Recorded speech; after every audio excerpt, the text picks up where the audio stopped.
आणि ठाकरे गटाचे आमदार राजन साळवी यांच्या कुटुंबियांची उद्या अलिबागमधल्या एसीबी कार्यालयामध्ये चौकशी केली जाईल। परंतु मेडिकलच्या कारणास्तव राजन साळवी यांच्या वहिनी या चौकशीला गैरहजर राहतील, तर भाऊ आणि पुतण्या या चौकशीला सामोरे जातील। अमोल मोरे आपले प्रतिनिधी माहिती देतात। अमोल, उद्या पुन्हा एकदा चौकशी होणार आहे, कोण कोण सामोरं जाईल चौकशीला आणि कोण कोण गैरहजर असेल, कोणत्या कारणांमुळे?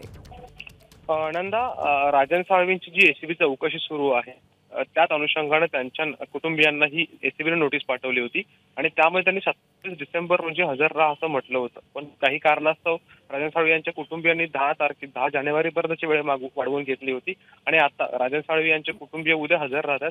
अर्थात स्वतः साळवी यांनी दिलेल्या माहितीनुसार त्यांची वहिनी जी आहे ती या चौकशीला गैरहजर राहील मेडिकलच्या कारणास्तव। त्यांचा भाऊ आणि पुतण्या आणि अर्थात त्यांचे वकील किंवा सीए जे असतील हे त्यावेळेला हजर राहणार आहेत।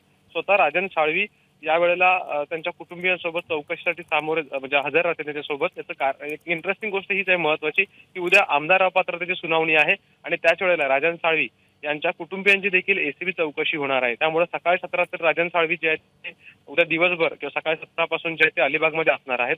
उद्या चौकशी अंती नेमकं एसीबीचा निर्णय काय होतो, किती कशा प्रकारे त्यांचे काय माहिती सादर केली जाते हे आपल्याला उद्या कळेल। नंदा, धन्यवाद अमोल या माहितीबद्दल। एबीपी माझा, उघडा डोळे बघा नीट।